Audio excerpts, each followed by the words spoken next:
Many of these drivers have invested as much as $25,000 or $30,000 in their mounts.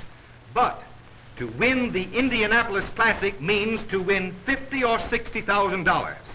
And so they come, year after year, pitting their skill and courage against the fickle fates which preside over this hot old brick track.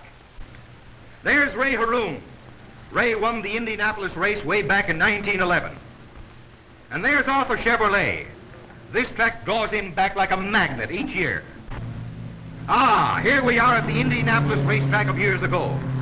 The billboards called this the speed battle of the century. But in those days, the life of a tire on speedway was a matter of minutes.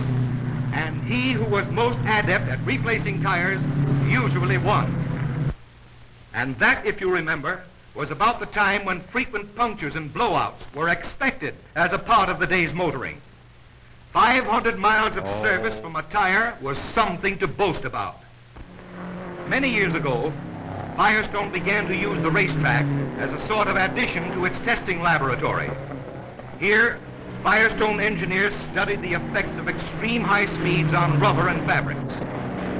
With this priceless experience, they developed new fabrics, new rubber compounds, and new methods of tire building. Then, back they went to the speedway again to put their latest achievements to the acid test. Unceasing research in laboratories, in millions of miles on test cars all over the world, topped off by the test supreme on the racetrack, brought rewards. Tire life and dependability increased, and the benefits were passed on to the general public. Stand here in the Firestone Speedway headquarters, and you'll meet the foremost racing figures of the world. There's Harry Miller, racing motor designer, and Harry Hartz, talking with Brownie Carslake, Firestone executive. Let's listen in. Well, Brownie, you certainly had a wonderful record last year, having all Firestone tires clipped and never lost a tire. Well, that's the kind of tire performance that Miller cars deserve. Well, it took a Miller car and Firestone tires to win me permanent possession of the Wheeler and Shebler Trophy after the world's best have been fighting for it for 21 years. Harry, that gave us just as much pleasure as it gave you. I don't think there's any question. It's been a great combination. Thanks a lot. Well, that's the way I feel about it. Say, that's a real tribute. Let's look around and find some more celebrities. Over there is Dave Evans in one of the diesel-powered cars bidding goodbye to Waldo Stein, Firestone's field representative. Getting ready to start the race now. I'm going to try to go 500 miles without stopping again on your tires. Like you did in 1931, On the old Firestone, yes, sir. All right. They won't let you down, and you know that, don't you? No, they never have in 12 years. Okay, boy. Good luck today. Oklahoma. Coming from the men who know tires best, these comments mean something. Let's see what some of the other outstanding race drivers think of Firestone. Howdy, Louie. You ready for the race today? Well, here's one part of the car that's always ready. Say, Al, what's the secret of a champion?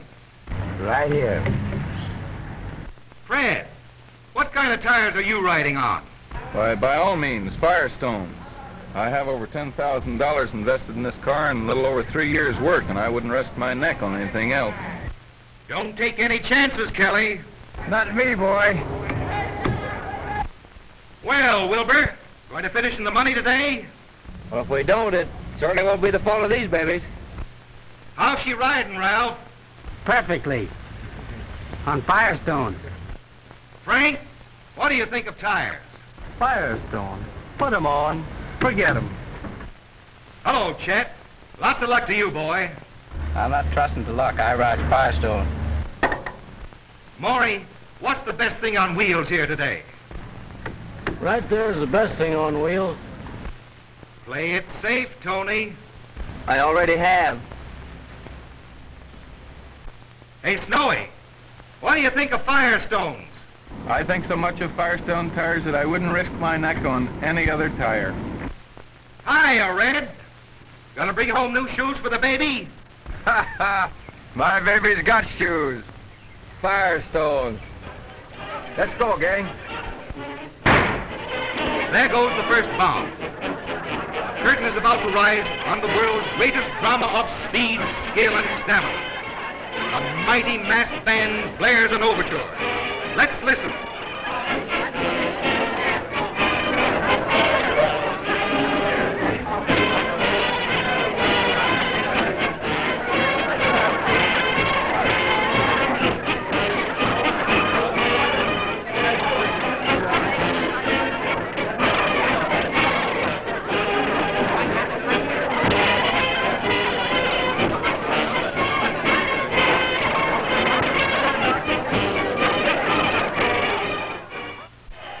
There they go, the parade to the barrier. Mechanical thoroughbreds, tuned to the highest pitch, ready to make history in the toughest, most devastating test ever devised for motors and men. A mammoth crowd is tense, awaiting the opening of the great spectacle of speed. Every eye is focused on that lineup of shining speedsters. Ah, they are underway, slowly and deliberately. The pace car leads the pack. The mighty motors snort and roar in protest at being held in leash. Some of the high-strung mounts balk and must be pushed. But gradually, the stragglers come to life and move off, jockeying into their proper positions. Now the flying start. The pace car crawls at all speed to get out of the way. Roscoe Turner waves them on.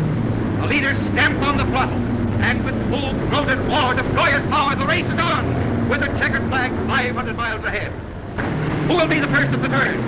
Ah, it's Kelly Patillo. Behind him, the other drivers are fighting for position, so closely packed that they can reach out and touch their neighbors. And this is at better than 100 miles an hour. Does that take skill? Does that take nerve? Boy, you're asking me. On into the backstretch. The spurt for leadership continues. There is more than just honor in leading this race. Lap prizes spur them on to gain and hold first position.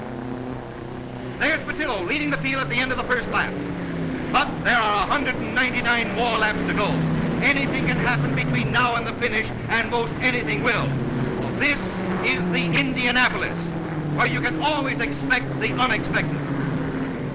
This year, the race is more tricky than ever before. Each car is limited to a 15-gallon gasoline tank. And each car, except the diesel-powered racers, is limited to a total supply of 45 gallons for the race. That means that even at this whirlwind speed, the cars must average better than 11 miles to the gallon of gas.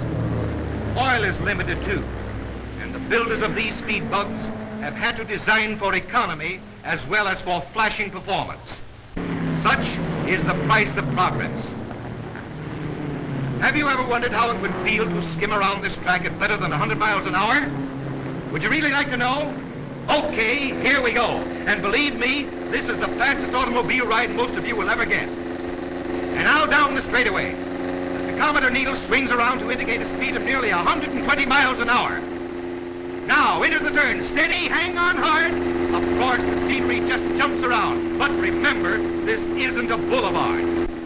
Race drivers will tell you that the Indianapolis 500-mile race imposes a strain on tires equal to 40,000 miles of passenger car driving. Yet, the tires must stand up. They must take the abuse and like it. And they do. They're Firestones. It's the exclusive Firestone gum dipping process, which saturates every fiber of every cord with live rubber, that enables these champion tires to stand the strain of this constant punishment. Gum dipping provides such perfect adhesion between the plies of high-stretch cords, the body and the tread, that even the terrific heat and centrifugal stresses developed in traveling as fast as 150 miles an hour cannot break this bond. Traveling this treacherous speedway, the driver must keep one eye on the track and one eye on his rival. No chance to watch the tires. So these men, who know best what tires can do, put on Firestones and forget them, because Firestones are trustworthy. High above the hustle and bustle of the track are the officials, timing the rhythm of that song of speed. Here, power, skill, and heroism are translated into cold statistics. Every time a car crosses this wire, it checks in on this device, which automatically records the exact time for the lap. And when I say exact, I mean just that. The pit is headquarters of strategy. Here, technicians keep careful check of each lap. the average speed, and general performance of each car. They even have their own language for communicating with the driver. Ah, there's the signal for gas. Here he comes. Get ready, boys. A job for every man, and every man on the job. A tank full of gas, oil check, radiator filled, tires checked, quick work. But then it should be. Even this short stop will cost him half a lap. The drama, here's its climax. 400 miles have been reeled under these whirling tires. 100 miles to go. The toughest 100 of all the race. The track literally coated with grease and oil. Only a few of the original starting field are left in the race. Mechanical failures have taken their toll from the overtaxed motors. And more than one pilot who tried to blend too much courage with his horsepower has gone out of the race in a grinding crash of broken, twisted steel. Just another item in the price of progress. Still, in thundering overtones that drown out the disappointments and tragic mistakes, the race goes on. It's the survival of the fittest. 75, 50, 25 miles to go. Wild Bill Cummings is leading now. Can he hold it? Both Cummings and his car are brutally beaten and worn. Maury Rose hangs grimly in his wake with only a few seconds behind. Mile after mile, lap after lap, this desperate duel continues. All eyes are focused on these two courageous contestants as they skim the brick oval at breakneck speed, separated by less than half a minute. 5 miles, and still Cummings holds his slender margin of lead. 1 lap. There goes the flag. Wild Bill Cummings wins. A great finish to the greatest race in the history of the Indianapolis Classic. Here he is, the new king of Indianapolis, and a well-earned smile of victory. The safety factor is always Firestone tires. Well, thanks, Bill. And believe me, those tires earned that tribute. Cummings' car went through the entire 500 miles of torture without a single tire failure. Here comes Maury Rose, second-place winner of the fastest, closest race ever run on this track. Were you worried, Maury? I was worried about my gasoline consumption, but I wasn't worried about the tires because I used Firestone.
Let's get the time on that first lap. Wow, they clocked him at 133 miles an hour. If he can keep up that dizzy pace, he'll cover 3,000 miles in less than 24 hours.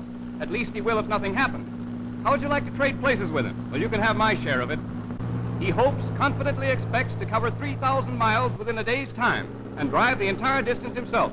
Why, that automobile weighs more than 5,000 pounds, 2.5 tons. What if something should happen at this terrific speed? What if a tire should blow? But don't worry about those tires. They're Firestones with the extra margin of reserve safety that even this dizzy pace cannot break down. The light over this glistening salt bed plays queer tricks. Here's a sight you perhaps never saw before, either in nature or in a motion picture. A desert mirage. The car seems to be floating above the surface of the course. The image rises and contracts as heat and glare create this extraordinary illusion. But although the car seems to be leaving the salt, at any rate it keeps right on going.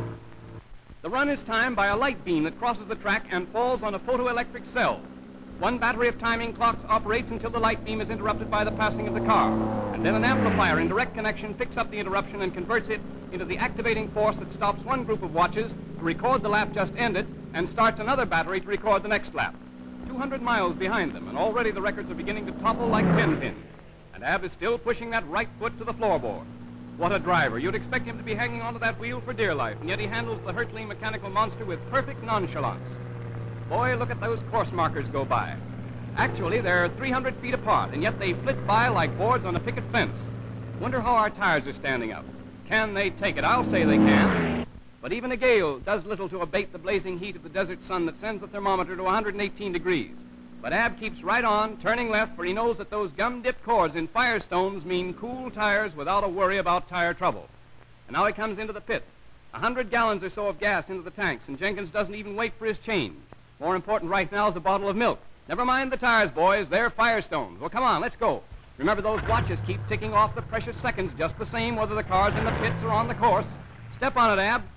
And away he goes, wheeling around that 10-mile oval at 130 miles an hour. He's smashed a host of records, and he's still going strong. Daylight fades, but the pace never slackens. Those Firestones are making record history.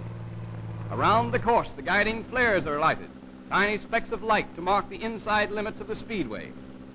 Here comes Ab, his single powerful headlight gleaming like a one-eyed monster. At this dizzy speed, the flickering glow of the flares seems to blend into one continuous circle of light. Now he's in for refueling. One thing's certain, Ab can just forget about tires, spark plugs, and that battery. They're all Firestones. Let's get going, Ab.